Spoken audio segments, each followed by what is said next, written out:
इस पावरफुल घरेलू फर्टिलाइजर की मदद से आप अपने गुलाब के पौधे को फूलों से भर सकते हैं। दोस्तों, गुच्छों में फ्लावरिंग होगी और काफ़ी बड़े बड़े साइज़ के फूल खिलेंगे। अगर आपने गुलाब का पौधा लगा रखा है और उसमें फूल नहीं खिल रहे हैं, ग्रोथ नहीं हो रही है, तो इस फर्टिलाइजर की मदद से आप अपने गुलाब के पौधों को कलियों से और फूलों से भर सकते हैं। तो दोस्तों, ये कौन सी खाद है और किस तरीके से आपको अपने पौधों में इसका इस्तेमाल करना है, आगे वीडियो में बताने वाली हूँ। तो वीडियो स्टार्ट करते हैं। नमस्कार दोस्तों, गुलाब का पौधा एक सन लविंग प्लांट है। अगर प्लांट को धूप नहीं मिलती है तो प्लांट में ना तो ग्रोथ होती है और ना ही उसमें फूल खिलते हैं, और बहुत सारे कीड़ों का, फंगस का, काफ़ी सारे बीमारियां हैं वो प्लांट को घेर लेती है। तो अगर आप चाहते हैं कि आपके गुलाब के पौधे पर बड़े बड़े साइज़ के और ढेरों की मात्रा में कलियां बने, तो आप अपने गुलाब के पौधे को पूरे दिन की धूप में रखें। धूप लगना पौधे को बहुत ही अनिवार्य है। दूसरा आपको काम करना है दोस्तों, पानी का विशेष ध्यान रखना है। मिट्टी वो बिल्कुल ड्राई नहीं होनी चाहिए, हल्की नमी मिट्टी में होनी चाहिए। ज़्यादा पानी भी और वाटरिंग की वजह से भी प्लांट में फंगस का अटैक हो जाता है, जिससे प्लांट बिल्कुल बेजान सा हो जाता है। पत्तियां वो पीली पड़ के गिर जाती है, काली पड़ जाती है। पौधे में बहुत सारी बीमारियां पौधे को घेर लेती है और जिससे प्लांट की ग्रोथ है वो रुक जाती है और फूल भी नहीं आते हैं। तो पानी का विशेष ध्यान रखना है, पानी ज़्यादा नहीं देना है। जब भी पानी दें हमेशा मिट्टी चेक करके दें, जिससे कि आपकी बहुत ही अच्छी, आपके पौधे में बहुत ही बंच में फ्लावरिंग होगी। आप देख सकते हैं मेरे पौधे में कितने बड़े बड़े साइज़ के फूल खिले, हर एक ब्रांच पर कलियां बनी हुई है। कलियों का साइज़ आप देख सकते हैं, काफ़ी मोटी मोटी कलियां बनी है और बहुत ही बड़े बड़े साइज़ के फूल खिले हैं। क्योंकि मैं इन चीज़ों का विशेष, पानी का, खाद का और धूप का विशेष अपने पौधे पर ध्यान रखती हूँ, जिससे मेरे प्लांट में बहुत ही अच्छे से फ्लावरिंग हो रही है। एक मोस्ट इंपॉर्टेंट टिप मैं आपको बताती हूँ गुलाब के पौधे के लिए दोस्तों। अगर आपके गुलाब के पौधे पर इस तरह से फूल सूख जाते हैं, जिसको हम डेड हेडिंग कहते हैं, फूल सूख जाते हैं, तो आप उसको तुरंत निकाल दें और वहीं से आप ऊपर से उसको ट्रिम कर दें। वहाँ से ट्रिम करने का फ़ायदा ये होगा कि वहीं से ही नई ब्रांचेस निकलेगी और उसी ब्रांच पर, जैसे मैंने यहाँ से कट किया था और इसी यहीं से देखो बिल्कुल एक ब्रांच निकली है और ब्रांच पर ही कलियाँ बनी है। तो दोस्तों, अगर आप चाहते हैं कि आपका प्लांट काफ़ी ज़्यादा घना हो, भूसी हो और उसमें हर एक ब्रांच पर कलियाँ बने, फूल खिले, तो आपको इस तरह से उसकी ट्रिमिंग करते रहना है, सूखे हुए फूल हटाते रहना है। उसके बाद दूसरा काम आपको करना है, अपने प्लांट की अच्छे से गुड़ाई करना है दोस्तों। क्योंकि क्या है कि लगातार सर्दी की वजह से मिट्टी है ना काफ़ी ज़्यादा सख्त हो चुकी थी और जो भी हम खाद या फर्टिलाइजर इसमें डाल रहे थे उसका पूरा पोषण प्लांट की जड़ों को नहीं मिल पा रहा था, जो भी हम पोषक तत्व डाल रहे थे। क्योंकि जो गुलाब है वो एक हैवी फीडर प्लांट है, उस समय समय पर अगर हम अपने प्लांट को फर्टिलाइजर करते रहेंगे तो हमारे प्लांट में बहुत ही अच्छे से ग्रोथ भी होगी और फूल भी बहुत ही ढेरों की मात्रा में आएगा। दूसरा फायदा ये होता है गुड़ाई का कि प्रॉपर ऑक्सीजन प्लांट की जड़ों को मिलती है, जिससे प्लांट की जड़ें एक्टिव रहती है। सूर्य का प्रकाश प्लांट की जड़ों को मिलता रहता है, जिससे फंगस की समस्या हमारे पौधे पर नहीं होती है दोस्तों। तो आप 10 से 15 दिन में अपने प्लांट की अच्छे से गुड़ाई ज़रूर करें। और ये जो फर्टिलाइजर हम देते हैं ना, उससे पहले गुड़ाई करना बहुत ही ज़रूरी है। उससे 2-3 दिन पहले आप पानी देना बिल्कुल बंद कर दें अगर आप लिक्विड फर्टिलाइजर दे रहे हैं।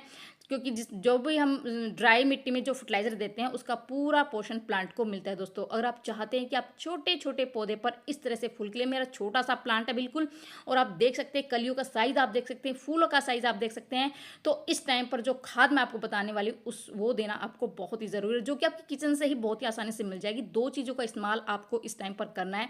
एक चीज़ है आलू और दूसरी है नींबू। दोनों ही चीज़ें आपको अपने किचन में बहुत ही आसानी से मिल जाएगी दोस्तों। आलू में भरपूर मात्रा में पोटेशियम और फास्फोरस होता है, जो कि बहुत ही अच्छी फ्लावरिंग के लिए बहुत ही ज़्यादा ज़रूरी। पोटेशियम क्या होता है कि फूल खिलाने में, फूलों का साइज़ बड़ा करने में बहुत ही बढ़िया जो है ना काम करता है। तो इन 2 चीज़ों का इस्तेमाल हम अपने पौधों में किस तरह से करेंगे वही आगे मैं बताऊंगी। तो आलू को आप इस तरह से कद्दूकस कर लेना है। कद्दूकस करना बहुत ही ज़रूरी है। अगर कद्दूकस आप नहीं कर रहे हैं तो आप एक आलू को अच्छे से काट कर उसको उबाल लीजिए और ये जो फर्टिलाइज़र है वो 2-3 दिन में हमारा बनकर तैयार होगा। तो इस तरह से कद्दूकस कर लीजिए, क्योंकि आलू में है ना भरपूर मात्रा में पोटेशियम होता है, फास्फोरस होता है, जो कि जड़ों को भी काफ़ी ज़्यादा मजबूत बनाता है, जड़ों का विकास करता है और बड़े बड़े साइज़ के फूल और बहुत ही अच्छी मात्रा में फूल आपके प्लांट पर खिलते हैं। तो एक आलू को आपको इस तरह से कद्दूकस करके 1 लीटर पानी में इस तरह से डाल दीजिए दोस्तों, और इसको आपको लगभग 3 दिन के लिए रखना है। 3 दिन बाद हम इसका इस्तेमाल अपने पौधे में करेंगे दोस्तों। तो इसको ढककर आप 3 दिन के लिए रख दीजिए और 3 दिन बाद ही अब अपने पौधों में इसका इस्तेमाल करेंगे। तो मैंने तो इस फर्टिलाइज़र को पहले ही ऑलरेडी बना के रखा हुआ है, आप देख सकते हैं। ये मैंने आलू को कद्दूकस करके 3 दिन पहले इस तरह के ग्लास में जो है ना पानी डालकर रख दिया था और इसका जितना भी न्यूट्रिशन है वो इस पानी में आ चुका है। पानी का कलर बिल्कुल चेंज हो चुका है दोस्तों। बहुत ही पावरफुल हमारा फर्टिलाइज़र बनकर तैयार हुआ है दोस्तों। और इसका इस्तेमाल हम और करेंगे अपने पौधे में। तो इसका इस्तेमाल हमें कैसे करना है, जो मैंने नींबू लिया था, नींबू को भी मैंने 3 दिन के लिए पानी में जो है ना डिप करके रख दिया था इस तरह से। तो ये देखिए एक नींबू मैंने लिया है, उसको मैंने कट करके इस तरह से इसमें पानी में डिप करके रख दिया था। और नींबू क्या होता है कि नींबू में एक जो है ना साइट्रिक एसिड होता है, जो मिट्टी का पीएच स्तर को संतुलित करता है, जिससे हमारी प्लांट की ग्रोथ काफ़ी अच्छी होती है। क्योंकि जो है ना अगर मिट्टी एसिडिक होगी तो हमारे प्लांट की ग्रोथ भी काफ़ी अच्छी होगी और बहुत ही अधिक फ्लावरिंग होगी। और ये क्या होता है कि मिट्टी को एसिडिक करता है, क्योंकि दोस्तों बहुत ही बढ़िया काम करता है। तो इस तरह से एक नींबू को आप 3 दिन के लिए इस तरह से डालकर रख दीजिए और इसका न्यूट्रिशन है वो पानी में आ चुका है। अब इसका इस्तेमाल हम क्या करेंगे कि इसको हम इसी पानी में, जो हमने आलू वाला जो फर्टिलाइज़र हमने लिया है ना, उसमें हम कम से कम 10 से 15 ml इस तरह से हम इसमें डाल देंगे। ज़्यादा इस्तेमाल नहीं करना है। 1 लीटर पानी हम इसमें लेंगे, क्योंकि 1 भाग हमने ये फर्टिलाइज़र लिया है और उसका हम 3 गुना भाग इसमें सिंपल पानी ऐड करेंगे।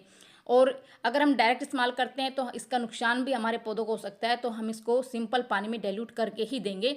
तो देखिए ये दोनों चीज़ें मैंने जो नींबू का जो वो फर्टिलाइज़र तैयार किया था और आलू का फर्टिलाइज़र तैयार किया था, दोनों को अच्छे से मिक्स कर लिया है। उसके बाद गुड़ाई हमने पहले अपने प्लांट में कर चुके हैं।